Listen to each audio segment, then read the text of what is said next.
Ya le he dado la vuelta a todo este México lindo. Cada curva del camino me ha contado una historia. Así que comenta de qué ciudad me estás viendo, para saber si ya he pasado por ahí. Te agradecería mucho saberlo. Me llamo Valmir dos Santos, pero en la carretera todos me conocen como Babá. 53 años recorriendo México, llevando sueños y mercancías de un lado a otro. Desde hace 2 años, cuando mi esposa falleció, la cabina de mi tráiler Kenworth se convirtió en mi único hogar verdadero.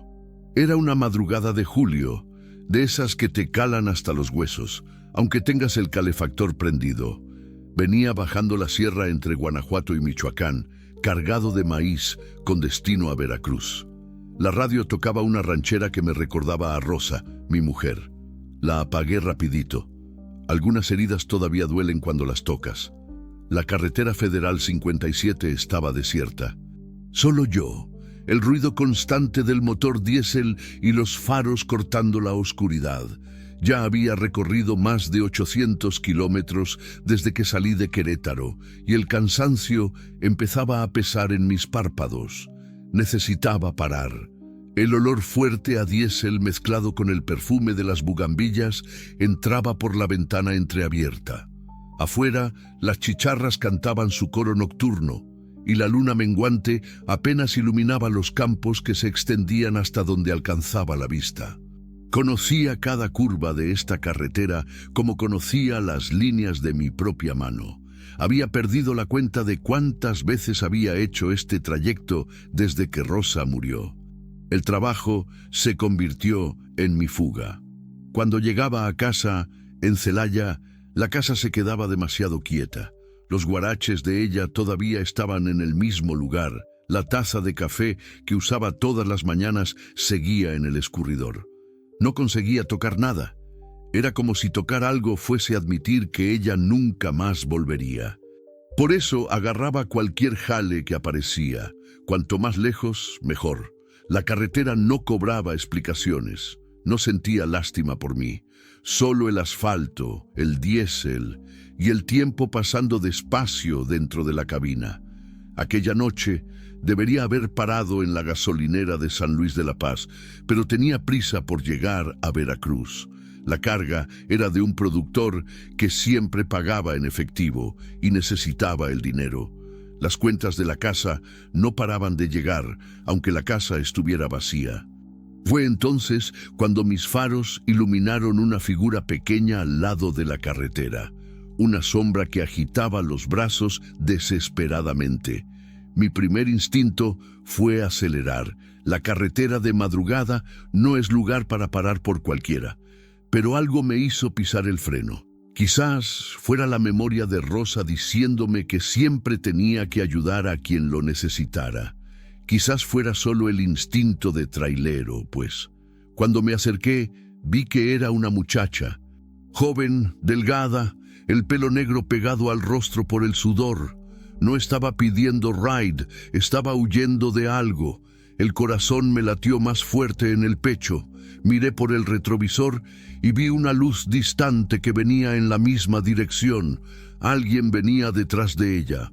Orillé el camión y abrí la puerta. ¡Súbete!, grité, sin siquiera pensar. Ella no lo dudó. Saltó a la cabina como quien salta de un edificio en llamas. Estaba temblando, los ojos grandes y asustados, la respiración agitada. «Por favor», Akases susurró, la voz temblorosa. «Por favor, no te detengas». Pisé el acelerador y el Kenworth ganó velocidad. Por los espejos vi el faro de la moto que venía detrás acercándose. Pero mi camión tenía ventaja en la recta y pronto la luz se perdió en la distancia. Solo entonces la miré bien.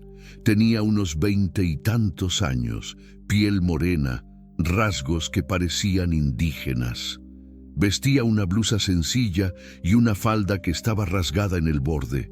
En los pies, chanclas desgastadas. Pero lo que más me llamó la atención fueron sus ojos. Tenían una tristeza profunda, como si hubieran visto cosas que nadie debería ver. «¿Estás bien?», pregunté, manteniendo los ojos en la carretera. Ella asintió, pero continuó temblando. Agarré una chamarra vieja que estaba en el asiento y se la ofrecí. «Gracias», dijo en voz baja, poniéndose la chamarra sobre los hombros. Nos quedamos en silencio por unos kilómetros. No quería presionar, pero necesitaba saber lo que estaba pasando. No todos los días una muchacha aparece corriendo en la carretera en medio de la madrugada. «¿Cómo te llamas?», pregunté finalmente. «Cahuane», respondió ella, la voz todavía temblorosa. «Yo soy Valmir, pero todos me dicen Babá. ¿De quién estás huyendo?». Sus ojos se llenaron de lágrimas. «De mi padre y de un hombre que me compró». Las palabras cayeron como un golpe en el estómago. «Compró». En el siglo XXI todavía había gente siendo vendida como mercancía. Sentí la rabia subir por la garganta. «Nadie compra a nadie», dije apretando el volante. «Eso no existe». «Existe, sí», respondió ella, limpiándose las lágrimas con el dorso de la mano. «Mi padre debe mucho dinero. Él me entregó a ese hombre para saldar la deuda». Se me revolvió el estómago. Pensé en Rosa, en el amor que siempre nos tuvimos. ¿Cómo un padre podía hacer eso con su propia hija? ¿Y quién te estaba persiguiendo en la carretera? El búfalo. Es el matón del hombre. Es enorme. Y cuando te atrapa, su voz falló. «No te va a atrapar», dije más firme. «Mientras estés conmigo, nadie te va a hacer daño». Era una promesa que no sabía si podía cumplir, pero estaba hecha. Tal vez fuera la primera cosa que tenía sentido desde que Rosa murió. Cahuane se encogió en el asiento, apretándose la chamarra contra el cuerpo. Por primera vez en meses, mi cabina no estaba vacía. Tenía a alguien que me necesitaba. La carretera continuaba desenrollándose frente a los faros, pero ahora no estaba más solo. Y por primera vez en mucho tiempo, sentí que tal vez tenía un propósito más allá de solo entregar carga de un lugar a otro. La miré por el rabillo del ojo. Cahuane había cerrado los ojos, pero no estaba durmiendo. Estaba solo descansando, como quien finalmente consigue respirar después de estar mucho tiempo bajo el agua. «¿Tienes a dónde ir?», pregunté en voz baja. «Tengo una tía», susurró. «Ella vive en un pueblo cerca de San Miguel de Allende, pero no sé si voy a conseguir llegar allá». «Sí vas a llegar», dije sin dudar. «Yo te voy a llevar». El sol comenzó a salir cuando llegamos a Irapuato. Cahuane se había dormido apoyada en la puerta, pero se despertó en cuanto disminuí la velocidad para entrar a la ciudad. Se movió como un gato asustado, mirando a todos lados. «Calma», dije, despacio. «Solo voy a cargar gasolina y tomar un café. ¿Tienes hambre?». Ella asintió, pero vi que tenía miedo. Sus ojos examinaban cada auto, cada persona que pasaba en la calle. Me detuve en la gasolinera de Don Chuy, un lugar que conocía desde hacía años. Era temprano, así que había poco movimiento. «Voy a bajar a cargar gasolina», dije. «¿Quieres quedarte aquí o venir conmigo?». «Voy contigo», dijo rapidito. «No quiero quedarme sola». Bajamos juntos. Mientras el despachador ponía diésel en el tanque, llevé a Cahuane hasta la lonchería. Ella se sentó de espaldas a la pared, siempre vigilando la entrada. Pidió un bolillo con huevo y un café con leche. Comió despacio como si cada bocado fuera precioso. «¿Hace cuánto que no comes bien?», pregunté. «3 días», respondió, sin levantar los ojos del plato. «Desde que supe que él venía a buscarme. Ese hombre que te compró, ¿cómo se llama? Coronel Damasceno. Tiene una hacienda grande cerca de Guanajuato capital, cría de ganado, siembra de maíz. Dicen que tiene mucho dinero y mucha influencia». El nombre no me era extraño. Ya había oído hablar del coronel Damasceno. Hombre poderoso, que siempre conseguía lo que quería. Si él estaba detrás de Cahuane, la situación era peor de lo que imaginaba. «¿Y tu padre? ¿Cómo pudo hacer eso?». Sus ojos se llenaron de lágrimas nuevamente. Perdió todo en el juego. La tierra, el ganado, hasta la casa. Le quedó debiendo mucho dinero al coronel. Cuando no consiguió pagar, el coronel ofreció un acuerdo. Saldaría la deuda si mi padre me entregaba a él. Pero eso es un crimen, dije, sintiendo la rabia crecer en el pecho. ¿Para quién?, preguntó ella, con una amargura que dolía escuchar. El coronel es amigo del delegado, del presidente municipal, del juez. ¿Quién me va a creer? Ella tenía razón. En estos ranchos, el poder todavía funcionaba a la antigua. Quien tenía dinero tenía la razón, y quien no, se sometía o desaparecía. ¿Tienes más familia además de esa tía? Solo ella. Mi madre murió cuando nací. Mi padre siempre dijo que fue mi culpa, que si yo no hubiera nacido, ella todavía estaría viva. Sentí un nudo en la garganta. Esta muchacha había cargado culpa y rechazo toda la vida, y ahora había sido vendida como si fuera una cabeza de ganado. Terminamos de comer en silencio. Cuando fuimos a volver al camión, Caguane se detuvo de repente y me agarró el brazo. «Esa moto allí», susurró apuntando hacia el estacionamiento. «Es igual a la del Búfalo». Miré en la dirección que indicaba. Era una moto grande, negra, con una placa que no conseguía ver bien. Podía ser coincidencia, pero no quería arriesgarme. «Vámonos de aquí», dije jalándola hacia el camión. Subimos rápidamente, encendí el motor y salí de la gasolinera sin prisa, intentando no llamar la atención. Por los espejos vi a un hombre enorme saliendo de la lonchería. Incluso de lejos se notaba que era una montaña de músculos. Tenía que ser el Búfalo. «Es él», confirmó Caguane, la voz temblando. «¿Cómo nos encontró?» «No sé», respondí, acelerando al salir de la ciudad. «Pero ahora no importa. Vamos lejos de aquí». Tomé la carretera 45 en dirección a San Miguel de Allende. La carretera era más transitada, lo que era bueno. Sería más difícil para él seguirnos en medio del tráfico. Caguane se quedó quieta por un tiempo, pero me di cuenta de que quería decir algo. Finalmente se giró hacia mí. «Babá, ¿por qué me estás ayudando? Ni siquiera me conoces». La pregunta me tomó desprevenido. Estuve pensando en la respuesta correcta, pero al final resolví ser sincero. «Porque me recuerdas a mi hija». «¿Tienes hija?» «Tenía. Ella murió junto con su madre en un accidente. Tenía más o menos tu edad». Sentí las lágrimas volver a mis ojos, pero no las dejé caer. Hacía tiempo que no hablaba sobre Amanda. «Lo siento mucho», dijo Caguane en voz baja. «¿Sabes qué es lo que más me duele?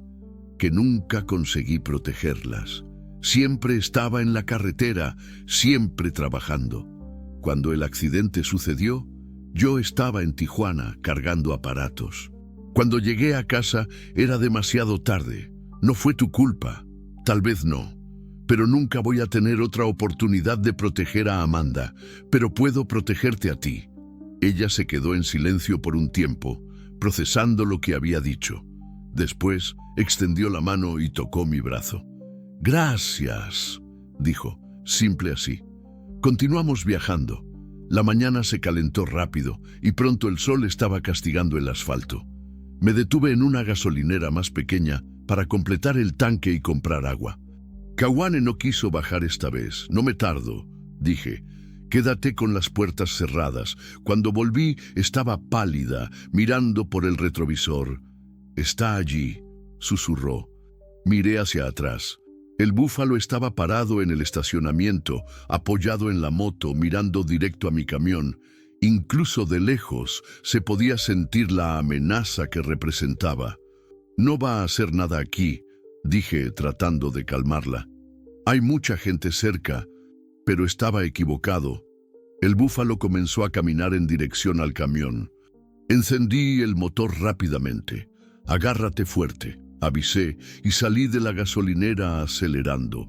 Por los espejos vi al hombre corriendo de vuelta hacia la moto. Era grande, pero no era lento.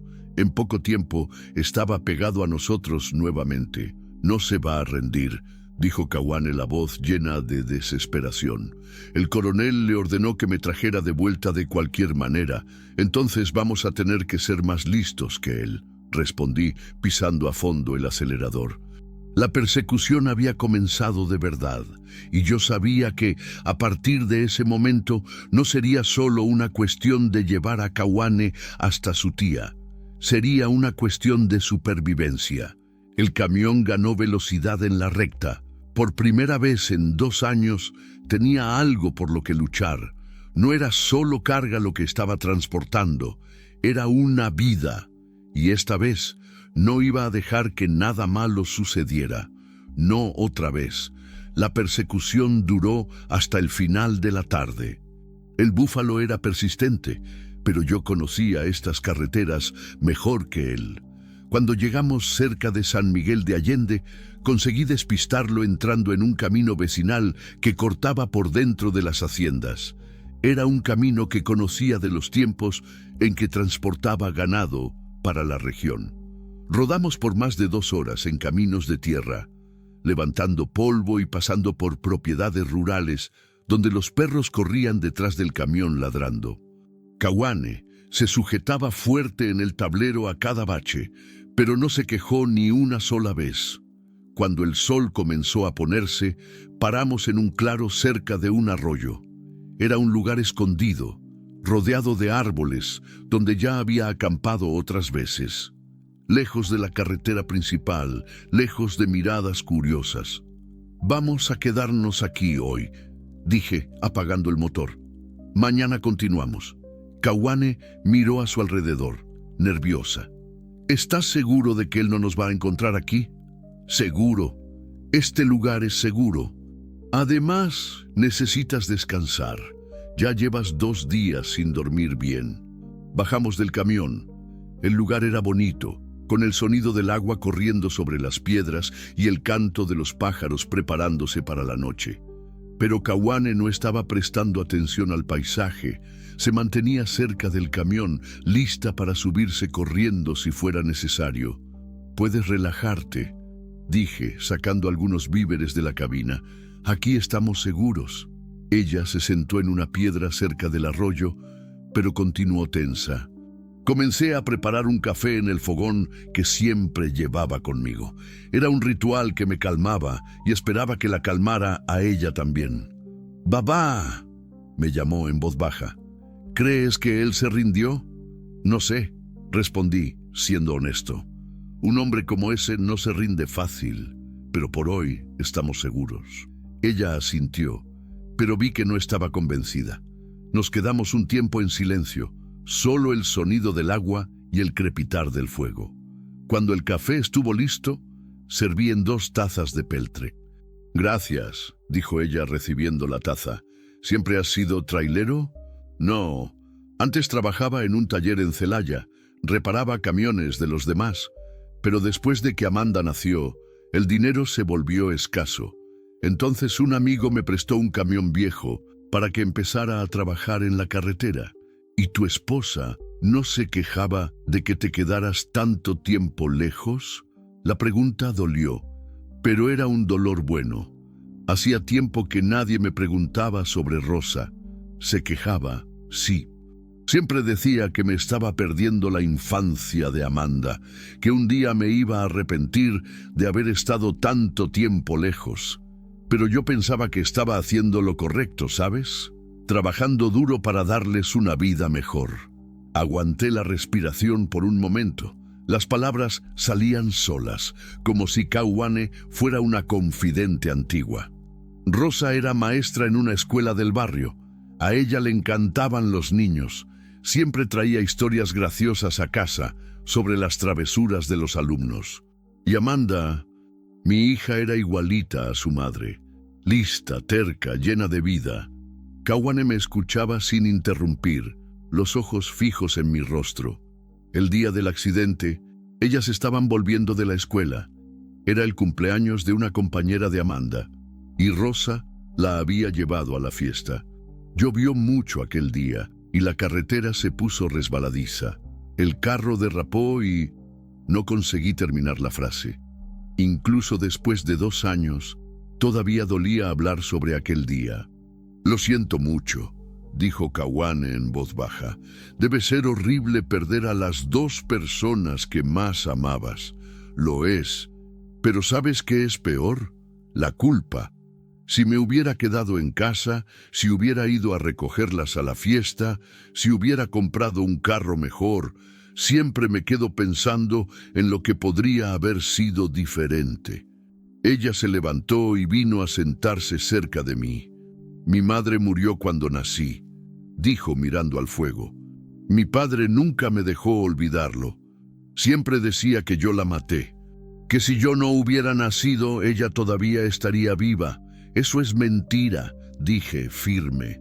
Nadie tiene la culpa de nacer. Lo sé, pero cuando escuchas eso desde pequeña, terminas creyéndolo.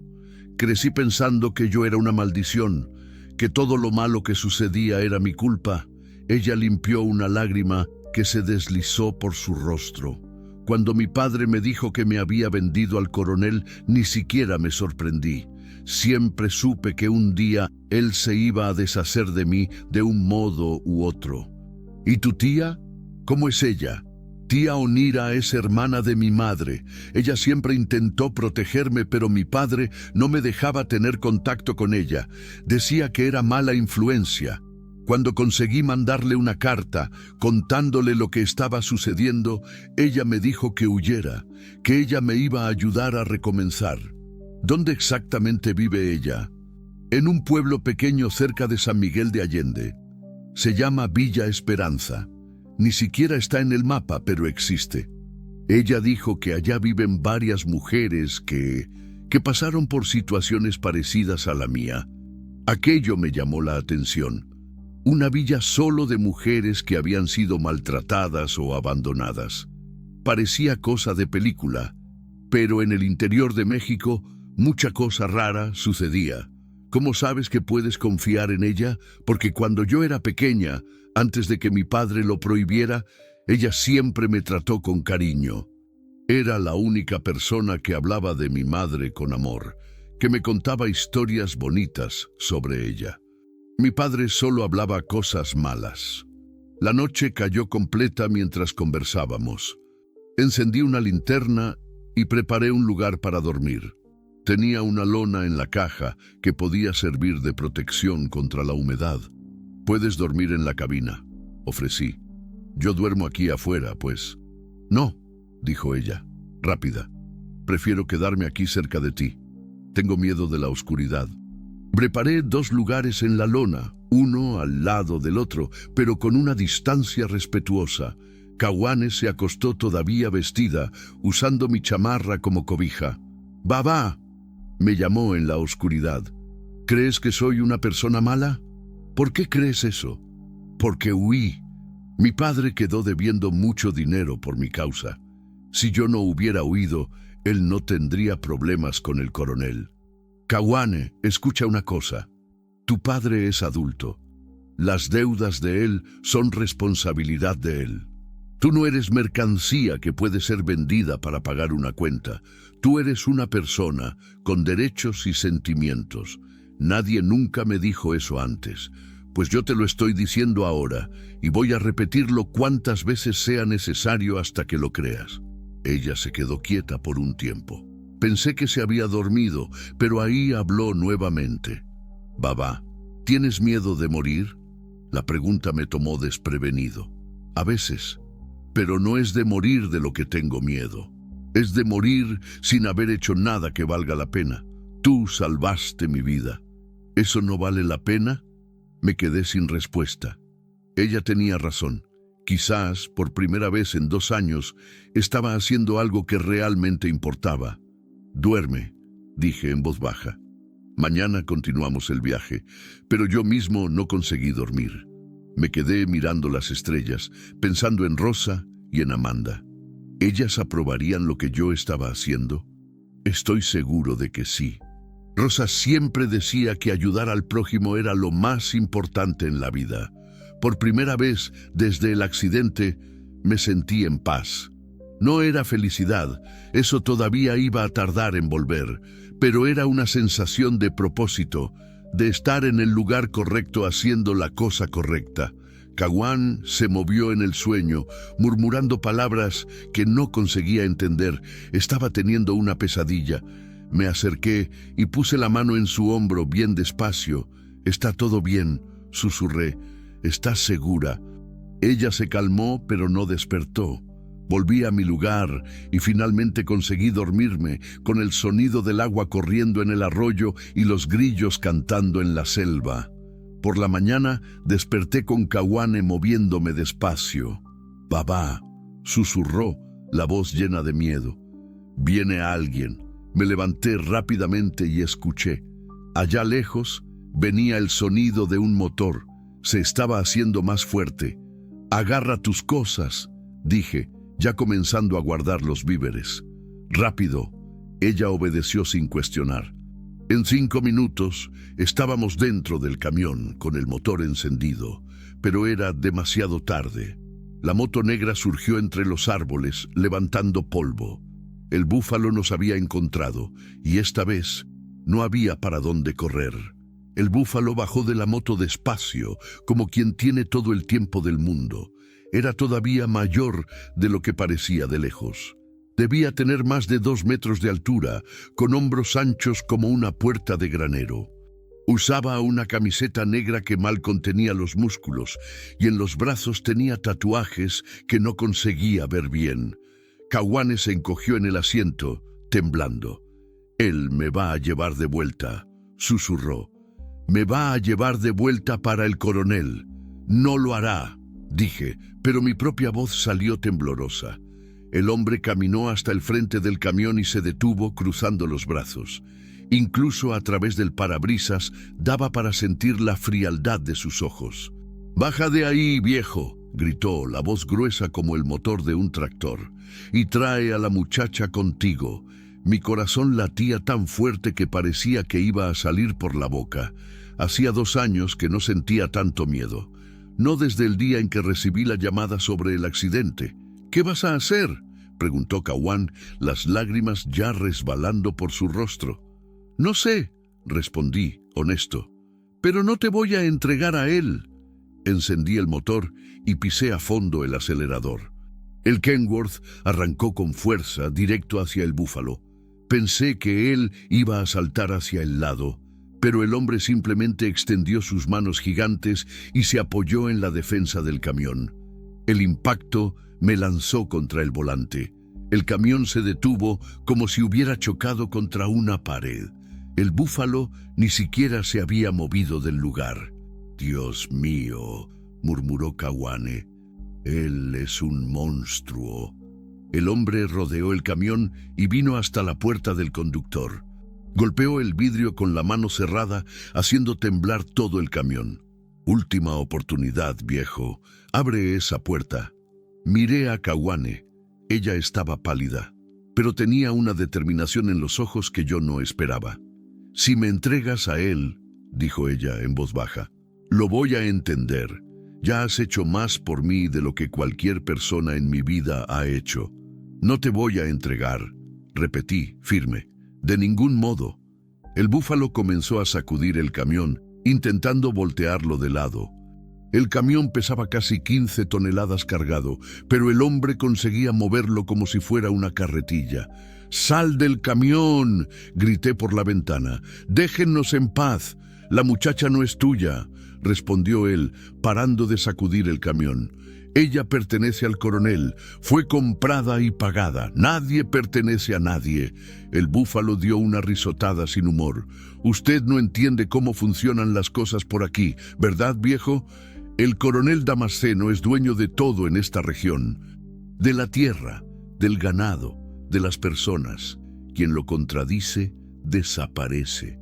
Entonces voy a desaparecer», dije, sorprendiéndome a mí mismo con la firmeza de mi voz. «Pero no voy a entregarla a ella». Kawane me miró con una mezcla de gratitud y desesperación. El búfalo se paró frente al camión nuevamente. Esta vez comenzó a golpear el parabrisas con los puños. El vidrio era resistente, pero comenzó a rajarse bajo los golpes. «¡Para!», grité. «¡Para con eso!». Pero él continuó golpeando. A cada golpe las rajaduras en el vidrio aumentaban. En pocos minutos el parabrisas entero iba a estallar en pedazos. Fue cuando Kawane hizo una cosa que yo nunca esperaba. Ella abrió la puerta del camión y bajó. «¡Kawane, no!», grité, pero era tarde. Ella caminó hasta quedar a unos 3 metros del búfalo. El hombre paró de golpear el vidrio y se giró hacia ella. «¿Lista para volver a casa?», preguntó él con una sonrisa cruel. «No», dijo Kawane, la voz firme. «No voy a volver. No tienes elección, muchacha. Tu padre te vendió. Eres propiedad del coronel ahora. Mi padre vendió el cuerpo de una hija que él nunca amó», dijo ella, levantando el mentón. «Pero él no podía vender mi alma, y mi alma no le pertenece a nadie». El búfalo dio un paso en dirección a ella. «Vas a aprender a obedecer. El coronel tiene modos de enseñar». Fue cuando vi a Kawane agacharse y agarrar una piedra del tamaño de un puño. Antes de que yo pudiera hacer cualquier cosa, ella arrojó la piedra con fuerza en la cabeza del búfalo. El hombre tambaleó hacia atrás, una línea de sangre resbalando de su frente. No era una herida grave, pero fue suficiente para dejarlo furioso.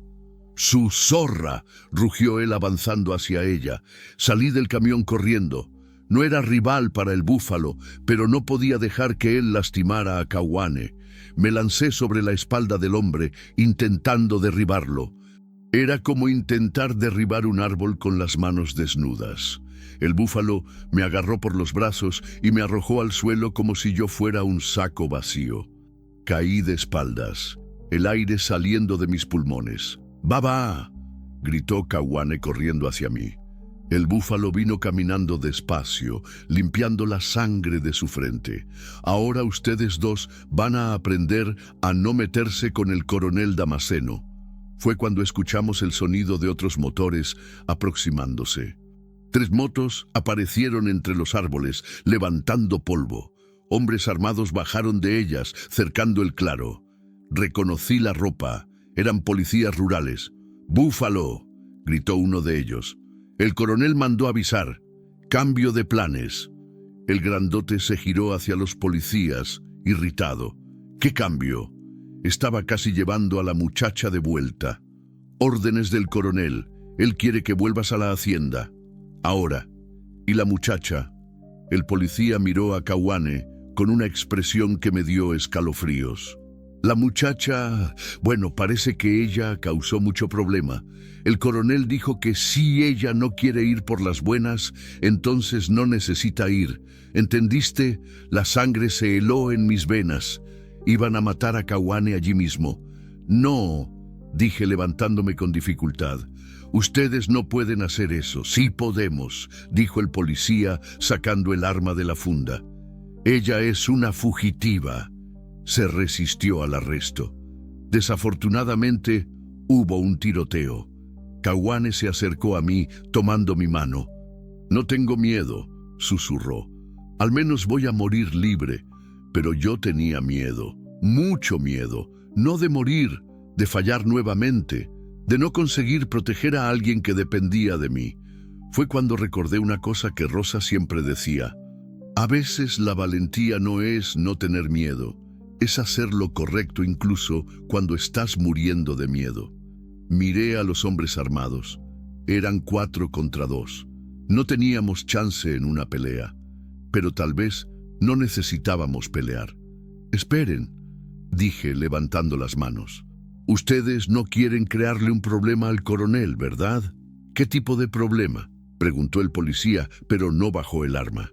«El tipo que sucede cuando un trailero y una muchacha desaparecen y después todo el mundo se entera de que fueron asesinados por policías a mando de un hacendado poderoso.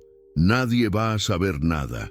Sí lo sabrán, porque le mandé un mensaje a mi hermano en Celaya esta mañana.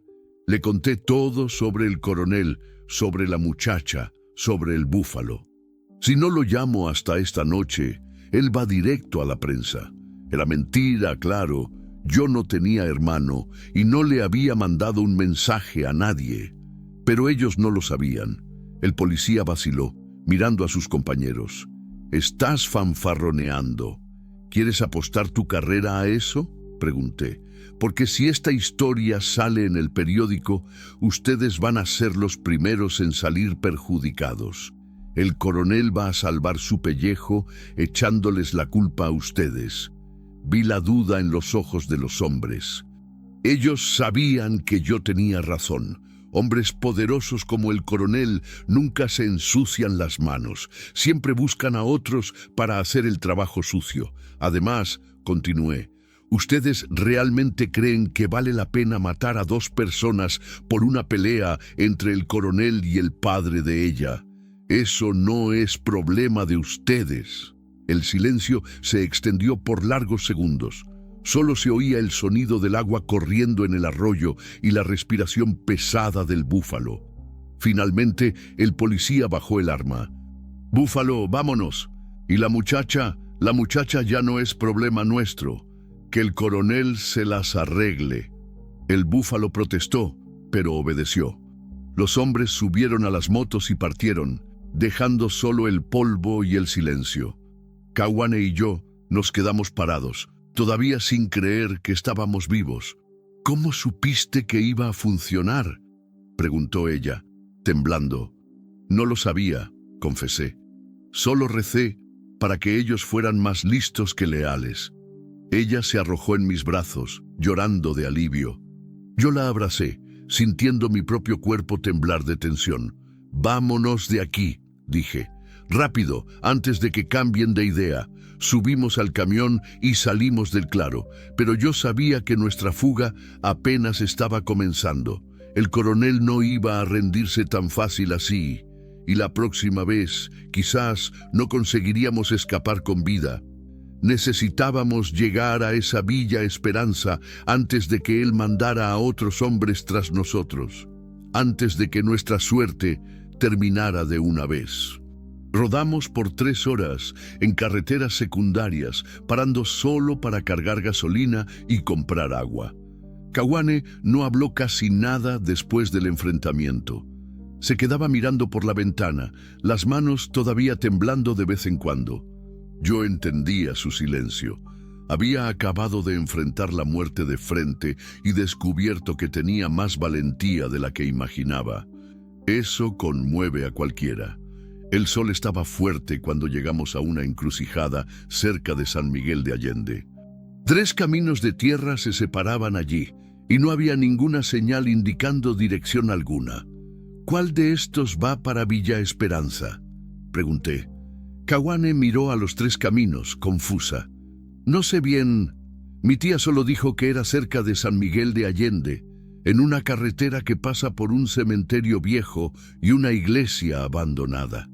Eso no ayuda mucho. Hay cementerios e iglesias abandonadas por todos lados por aquí». Nos detuvimos en una tiendita de carretera para preguntar direcciones. El dueño era un hombre viejo, de cabellos blancos y ojos cansados. Estaba sentado en una mecedora, tomando café en una taza de peltre. «Buenas tardes, señor», comencé. «Manuel», completó él, mirándonos con curiosidad. «¿Están perdidos? Estamos buscando un lugar llamado Villa Esperanza. ¿Usted lo conoce?». El rostro del hombre cambió. Él miró a su alrededor, como si tuviera miedo de que alguien estuviera escuchando. «¿Por qué quieren ir allá?», preguntó bajando la voz. «Es donde vive mi tía», dijo Caguane, acercándose. «Tía Onira». Don Manuel la examinó de cerca, prestando atención a los rasgos de su rostro. «Tienes el aire de Onira, sí», dijo, finalmente. «Ella dijo que una sobrina podía aparecer por aquí». «¿Entonces usted sabe dónde es?». «Sí, pero no es lugar al que se llega en camión. El camino es muy malo, lleno de hoyos y maleza cerrada. Van a tener que ir a pie en los últimos kilómetros». Mi corazón se apretó. Dejar el camión significaba quedar más vulnerable, pero si era la única forma... «¿Está lejos?», pregunté. «Unas 2 horas de caminata. Pero el problema no es la distancia. Es que hay gente buscándolos». La sangre se heló en mis venas. «¿Qué tipo de gente?». «Hombres del coronel Damasceno. Pasaron por aquí hace 1 hora, preguntando sobre un trailero y una muchacha». Ofrecieron dinero por información. Kawane se agarró a mi brazo. ¿Y usted dijo algo?, pregunté. Don Manuel escupió en el suelo. No dije nada. Nunca me cayó bien el coronel. Es un hombre malo que hace cosas malas, pero ustedes necesitan tener cuidado. Tiene muchos hombres y todos le tienen miedo. ¿Cómo llegamos a la villa sin ser vistos? El viejo se levantó de la silla y apuntó hacia el camino de la derecha. Ese camino va a dar a un puente de madera sobre el río Lerma. Antes del puente hay un sendero que baja a la orilla del río. Sigan el río por unos 3 kilómetros hasta que lleguen a una cascada. La villa queda luego de la cascada, escondida en medio de la selva.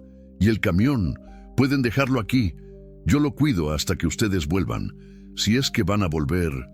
La última frase quedó en el aire como una amenaza, o quizás una advertencia. Agarré lo esencial de la cabina: agua, comida, una linterna y la foto de Rosa y Amanda que siempre llevaba conmigo.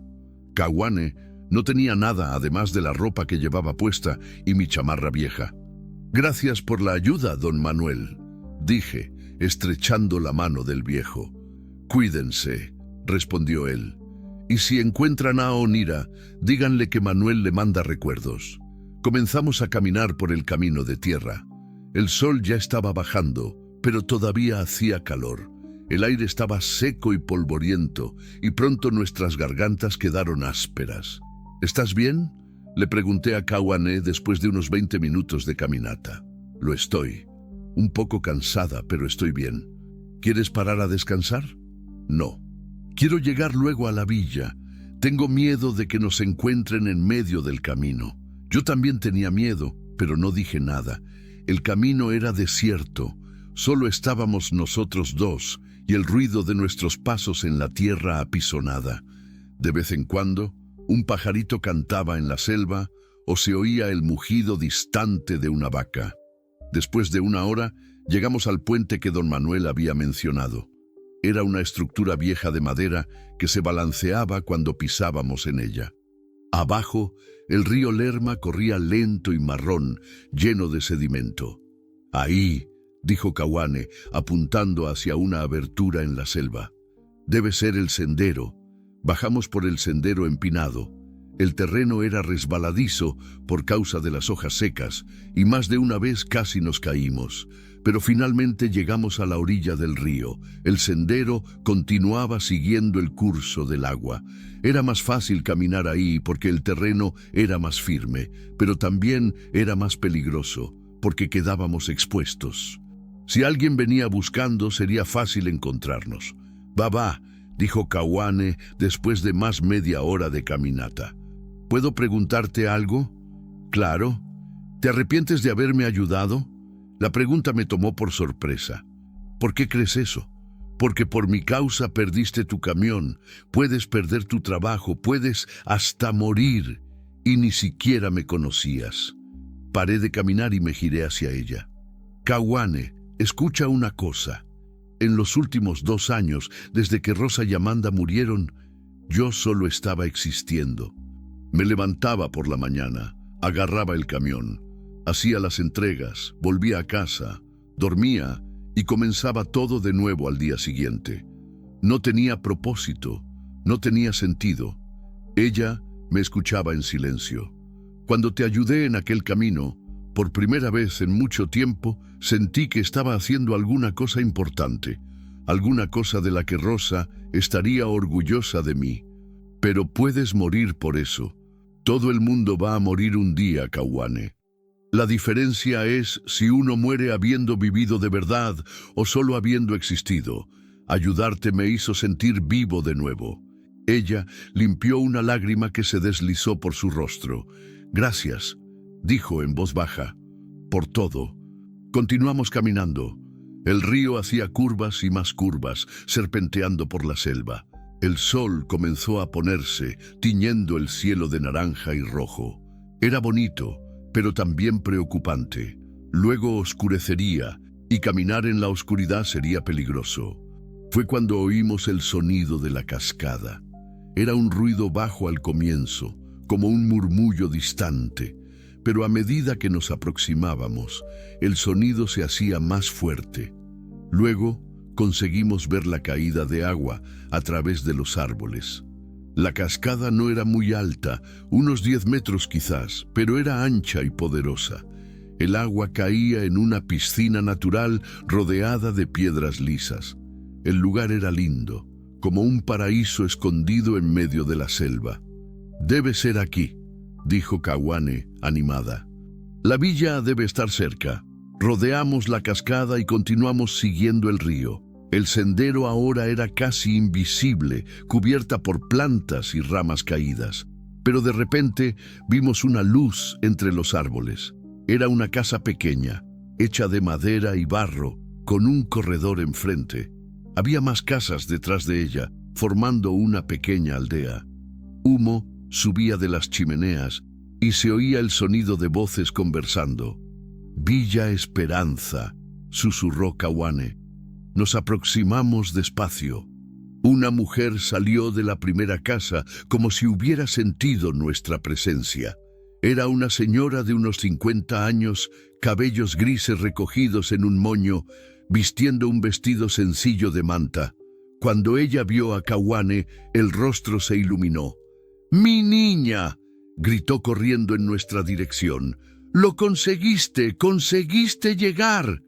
Era tía Onira, y por el abrazo que le dio a Kawane, se notaba cuánto amor había entre ellas. «Tía», dijo Kawane, llorando de emoción. «Pensé que nunca más iba a verte. Está todo bien ahora, mi hija. ¿Estás segura aquí?». Onira me miró por encima del hombro de Kawane. «Y usted debe ser el hombre que salvó a mi sobrina». «¿Cómo puedo agradecerle?». «No necesita agradecer nada», respondí. «Solo hice lo que era correcto». Pero incluso en medio de la emoción del reencuentro, no conseguía librarme de la sensación de que algo estaba mal. Miré a mi alrededor, prestando atención a los detalles de la villa. Todas las mujeres que veía eran jóvenes o de mediana edad. No había ningún hombre a la vista, y había algo en sus ojos, una cautela, un miedo mal disimulado. «Tía Onira», dijo Kawane, apartándose del abrazo. «Él es Baba. Arriesgó su vida para traerme hasta aquí. Valmir», me presenté extendiendo la mano. «Onira», respondió ella, estrechando mi mano con firmeza. «Sea bienvenido a Villa Esperanza». Pero cuando ella dijo el nombre de la villa, no sonó como esperanza. Sonó más como desesperación disfrazada. Y fue ahí que me di cuenta de que quizás no estábamos tan seguros como pensábamos. Otras mujeres comenzaron a aproximarse, curiosas para ver a los visitantes. Eran unas 15 o 20, todas con la misma expresión cautelosa. Algunas tenían cicatrices visibles, otras cargaban bebés en brazos. «Vengan», dijo Onira. «Deben estar cansados y con hambre. Vamos a conversar después de que descansen». Pero conforme caminábamos en dirección a su casa, noté que algunas mujeres susurraban entre sí, lanzando miradas preocupadas en nuestra dirección. Era como si la llegada de Kawane hubiera traído no solo esperanza, sino también peligro. Y por lo que yo conocía del coronel Damasceno, tenía certeza de que el peligro no estaba lejos. La casa de Onira era simple, pero acogedora. Paredes de adobe, suelo de tierra apisonada, una mesa de madera rústica en el centro y 2 camas separadas por una cortina de manta. El olor a leña quemada y café de olla flotaba en el aire, mezclado con el aroma de flores silvestres que venían del pequeño huerto en el fondo. «Siéntense aquí», dijo Onira, indicando 2 bancos alrededor de la mesa. «Voy a preparar algo para que coman». Kawane se sentó a mi lado, pero todavía miraba a su alrededor como si no creyera que finalmente había llegado. Sus manos no paraban de temblar y de vez en cuando limpiaba lágrimas que insistían en caer. «Tía», dijo ella, la voz temblorosa, «pensé que nunca más iba a verte. Después de que papá prohibió que yo hablara contigo». «Lo sé, mi hija», respondió Onira, revolviendo una olla en el fogón de leña. Tu padre siempre fue un hombre difícil, pero tu madre, mi hermana Iracema, ella era diferente. Dulce, valiente. Eres igualita a ella. Él siempre dijo que yo la maté. Onira paró lo que estaba haciendo y se giró hacia Kawane, los ojos aguados. Tu madre murió por complicaciones en el parto, Kawane. Eso sucede. No fue tu culpa, nunca lo fue. Tu padre solo estaba con dolor y no sabía cómo lidiar con él. Hombres así transforman el dolor en rabia y la rabia en culpa de los otros. ¿Cómo supo que yo estaba viniendo? Recibí tu carta hace 2 semanas. En la misma hora comencé a prepararme. Avisé a las otras mujeres de la villa, organicé un lugar para que te quedes. Y para tu protector también, dijo, mirándome con gratitud. Protector. La palabra resonó en mi cabeza. ¿Era así como ella me veía? No sé por qué, pero me hizo sentir importante nuevamente. Onira, dije yo, necesito avisarle una cosa. El coronel Damasceno no va a rendirse fácil. Ya mandó hombres tras nosotros. Es probable que él descubra sobre esta villa. El rostro de ella se endureció. Yo sé quién es el coronel Damasceno. Todas nosotras sabemos. Él ya intentó llegar hasta aquí antes. ¿Cómo así? Onira sirvió platos con arroz, frijoles y carne de cerdo. Comida simple, pero que sabía maravillosa después de tanto tiempo comiendo porquerías en la carretera. Valmir, usted necesita entender una cosa sobre esta villa. Todas las mujeres que viven aquí huyeron de situaciones parecidas a la de Caguán. Algunas fueron vendidas por sus padres o maridos. Otras eran golpeadas todos los días y consiguieron escapar. Algunas fueron violadas y expulsadas de casa por deshonrar a la familia. Se me revolvió el estómago. ¿Cómo aún existía gente tan cruel en el mundo? Y ustedes viven todas juntas aquí.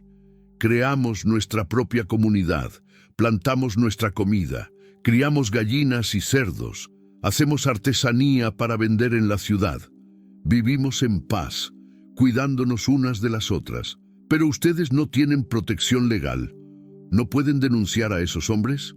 Onira dio una risotada amarga. ¿Protección legal? Valmir, la mayoría de los hombres que nos lastimaron son personas importantes. Hacendados, comerciantes, políticos.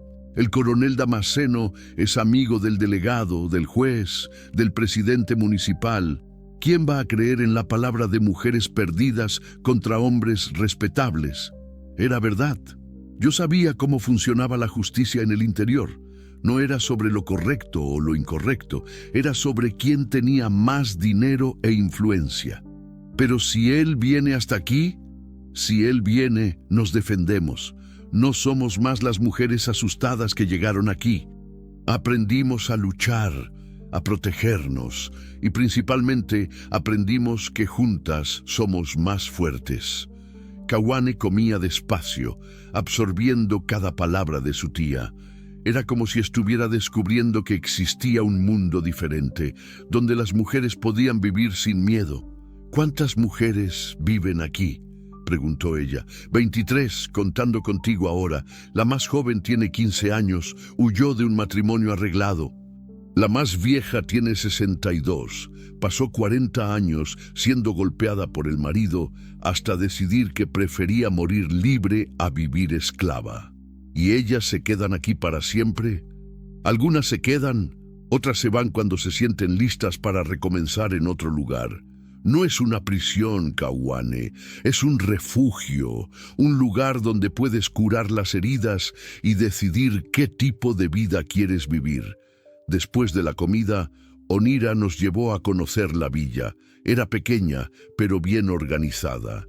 Había un huerto comunitario donde varias mujeres trabajaban, un taller donde hacían artesanía, un gallinero, un chiquero y hasta una pequeña escuela donde las madres enseñaban a sus hijos. Ni todas llegan aquí solas, explicó Onira cuando vio mi mirada en los niños. Algunas traen hijos. Aquí ellos crecen sabiendo que una mujer no es propiedad de nadie. Conocí a algunas de las moradoras. Había Concepción, una señora de 50 años que huyó después de 3 décadas de palizas. Socorro, de 25 años, que fue vendida por su padre a un hombre de 60 cuando tenía apenas 14. Rosángela, de 30 años, que escapó de un marido que la obligaba a prostituirse para pagar sus deudas de juego. Cada historia era más dolorosa que la anterior, pero lo que más me impresionaba era la fuerza que estas mujeres habían encontrado. No eran víctimas lloriqueando, eran sobrevivientes que habían reconstruido sus vidas. ¿Y si alguno de los hombres que las lastimaron viene tras ellas?, le pregunté a Onira mientras caminábamos de vuelta a su casa. Ya ha sucedido algunas veces. Maridos furiosos, padres ofendidos, hombres que se creen dueños de sus propiedades. Pero ellos descubren rápidamente que aquí las cosas funcionan diferentes. ¿Cómo así? Ella me llevó hasta una casa en el borde de la villa. Allá adentro vi algo que no esperaba. Armas, escopetas, machetes, cuchillos de caza, hasta algunas pistolas. Enseñamos a todas las mujeres a defenderse, no solo con armas, sino con estrategia. Conocemos cada sendero, cada escondite, cada salida de esta selva. Si alguien llega aquí con malas intenciones, no sale vivo. ¿Ustedes ya mataron a alguien? 2 veces. Un hombre que vino a buscar a la hija adolescente que había huido de un matrimonio forzado. Otro que intentó violar a una de nuestras mujeres cuando fue a vender artesanía en la ciudad. Enterramos los cuerpos en la selva y nunca nadie descubrió nada. La frialdad con que ella hablaba me asustó, pero luego pensé en las historias que había oído, en el dolor que estas mujeres cargaban y entendí. A veces la justicia tiene que ser hecha con las propias manos. Volvimos a casa cuando el sol ya estaba poniéndose. Kawane estaba más calma, pero aún miraba a los lados constantemente, como si esperara ver al búfalo surgir entre los árboles. «Vas a quedarte aquí esta noche», me dijo Onira. «Mañana podemos conversar sobre tus planes». ¿Mis planes? Valmir, usted trajo a mi sobrina hasta aquí sana y salva. Le estoy eternamente agradecida por eso. Pero usted necesita entender que el coronel Damasceno no va a olvidar su rostro. Si él descubre dónde usted vive, su familia, sus amigos, él va a usar eso contra usted. La realidad cayó sobre mí como un balde de agua fría. Yo no había pensado en eso. En mi prisa por ayudar a Kawane, no consideré las consecuencias para mi propia vida. Él puede encontrarme en Celaya, murmuré. Puede. Y cuando te encuentre vas a pagar caro por haberlo contrariado. Kawane se aproximó a mí, preocupada. Babá, yo no pensé que tú también quedarías en peligro por mi causa. No te preocupes por eso, dije, intentando parecer más valiente de lo que me sentía. Yo sabía de los riesgos cuando decidí ayudarte, pero la verdad es que no lo sabía. No tenía dimensión del poder del coronel, de su influencia, de su crueldad. Ahora quizás era demasiado tarde para volver atrás. Existe una solución, dijo Onira pausadamente, pero va a depender de que aceptes un cambio radical en tu vida. ¿Qué tipo de cambio? Puedes quedarte aquí con nosotras, ser parte de nuestra comunidad. Serías el primer hombre en vivir en Villa Esperanza, pero las circunstancias son especiales. ¿Quedarme aquí para siempre? Hasta que las cosas se calmen. Hasta que encontremos una forma de neutralizar la amenaza del coronel. O hasta que decidas recomenzar tu vida en otro lugar, lejos de su alcance. La idea era aterradora. Abandonar todo lo que conocía, mi casa en Celaya, mi trabajo, mi vida. Pero ¿cuál era la alternativa? ¿Volver y esperar que el coronel me encontrara? ¿Puedo pensarlo? Claro, pero no tardes mucho en decidir. Si el coronel descubre dónde estás, puede intentar atacar la villa para atraparte, y eso nos pondría a todas en riesgo. En la noche, me acosté en un petate en el suelo de la sala de Onira. Kawane dormía en la cama, finalmente en paz, después de días de terror, pero yo no conseguía dormir. Me quedaba mirando el techo de paja, pensando en todo lo que había sucedido.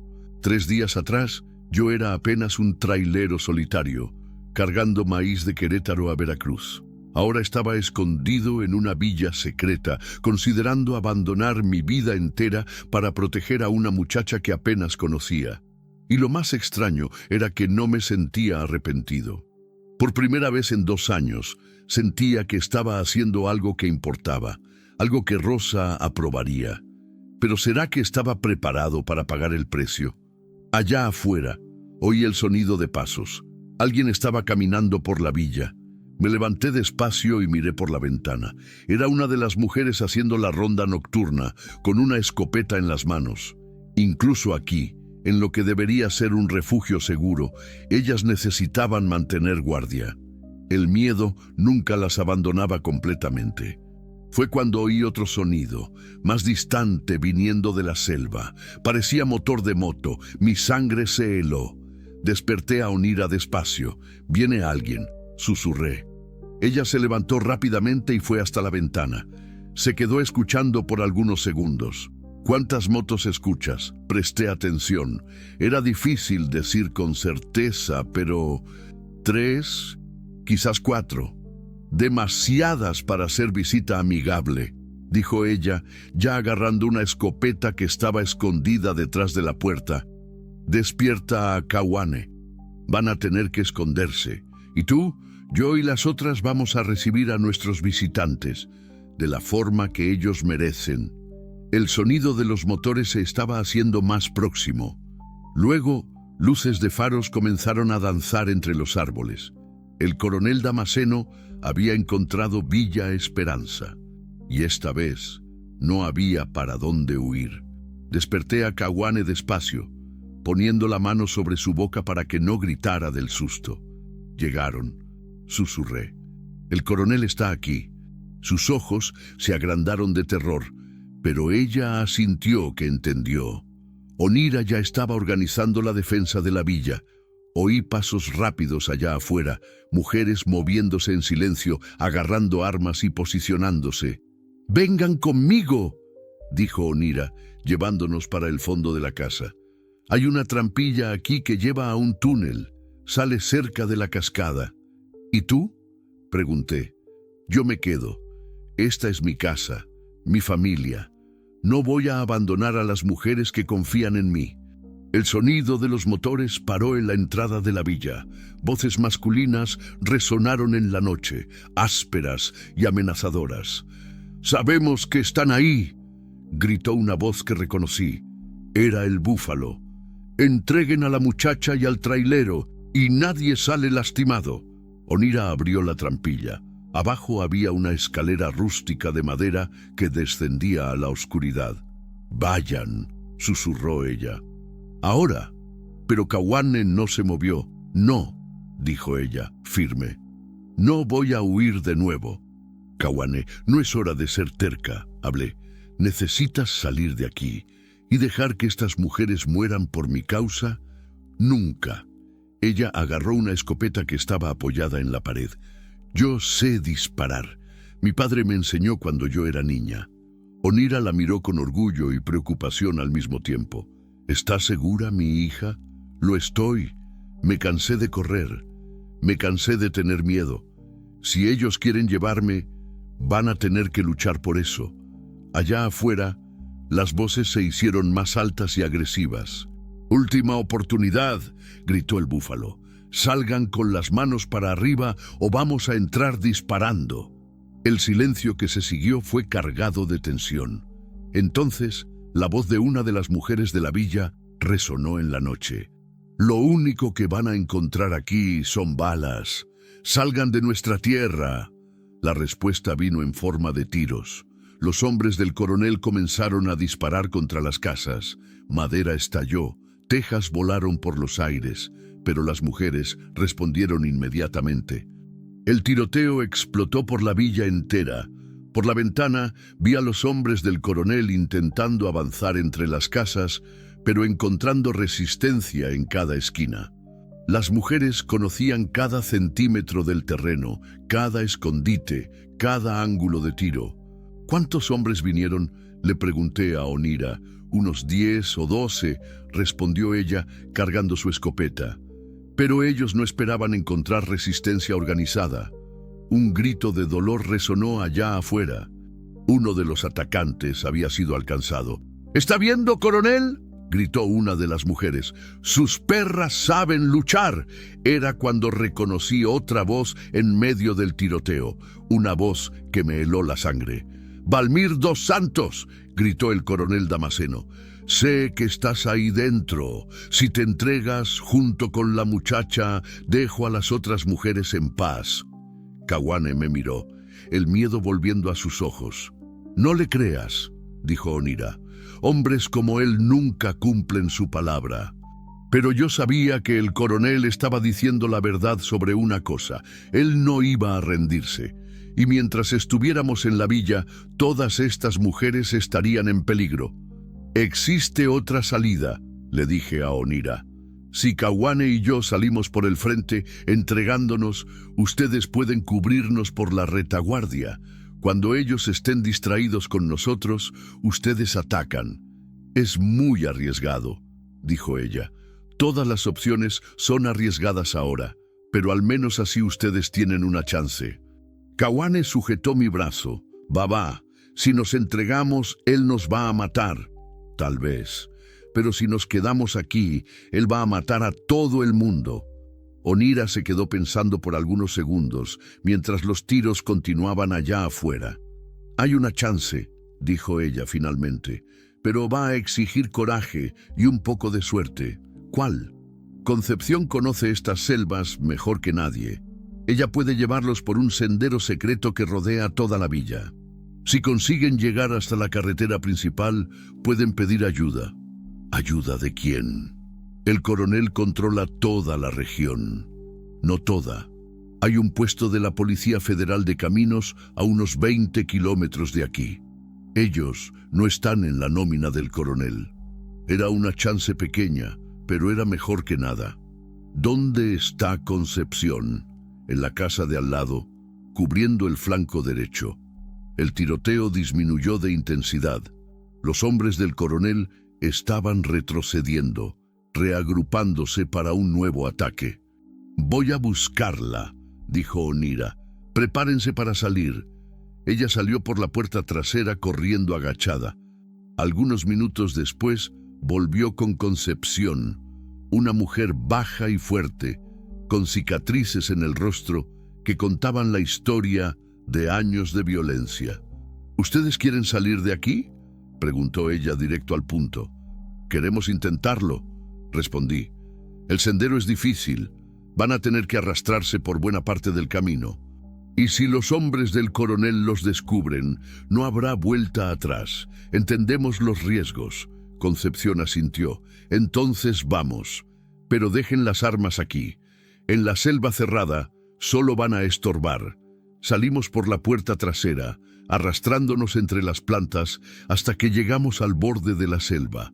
Concepción conocía cada rama, cada piedra, cada hoyo en el terreno. Nos guió por un camino invisible, rodeando la villa por dentro de la selva. Tomó casi 2 horas para que llegáramos al otro lado. Cuando finalmente salimos de la selva, vimos la carretera principal allá abajo. Y más importante, vimos luces aproximándose. «Es la policía», dijo Concepción, apuntando hacia los faros. «Alguien debe haber oído los tiros y los llamó».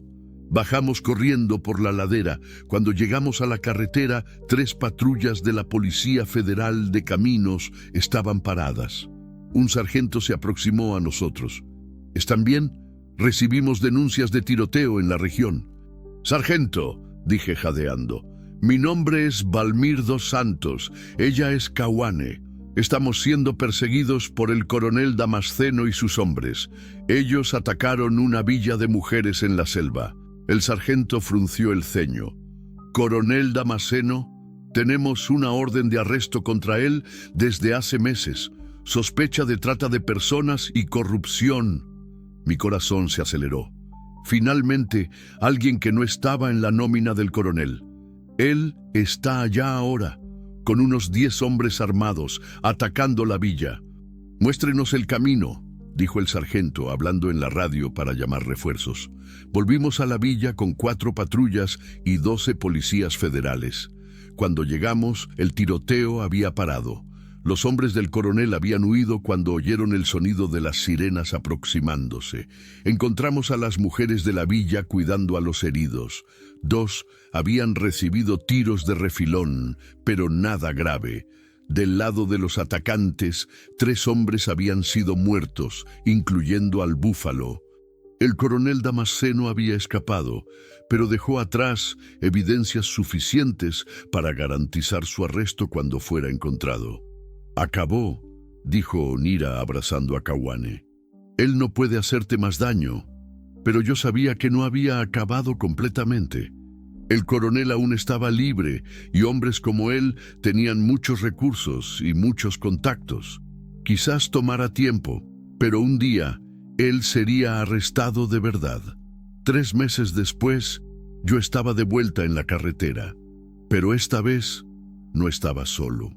Caguane había decidido viajar conmigo, conocer México, ver lugares que solo existían en su imaginación. La Policía Federal había conseguido arrestar al coronel Damasceno 2 semanas después del ataque a la villa.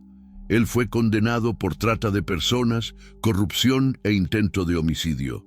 Recibió una sentencia de 20 años de prisión. El padre de Caguane también fue arrestado, acusado de vender a su propia hija. Recibió 5 años, pero para ella fue una liberación mayor que el arresto del coronel. «¿Para dónde vamos ahora?», preguntó Caguane, mirando el mapa extendido sobre el tablero del camión. «Para donde quieras», respondí. «México es grande y tenemos tiempo». Ella sonrió, y por primera vez desde que la conocí, era una sonrisa completamente libre de miedo.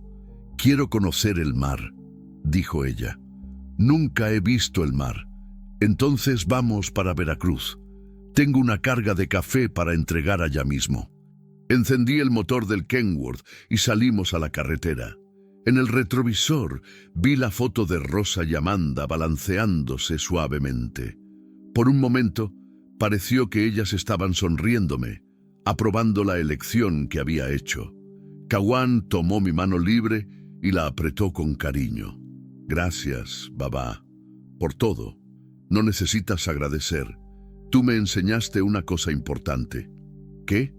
«Que a veces para salvar a alguien, uno acaba salvándose a sí mismo también».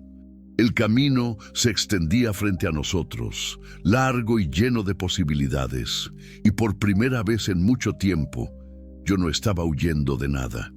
Estaba yendo en dirección a algo nuevo, algo mejor.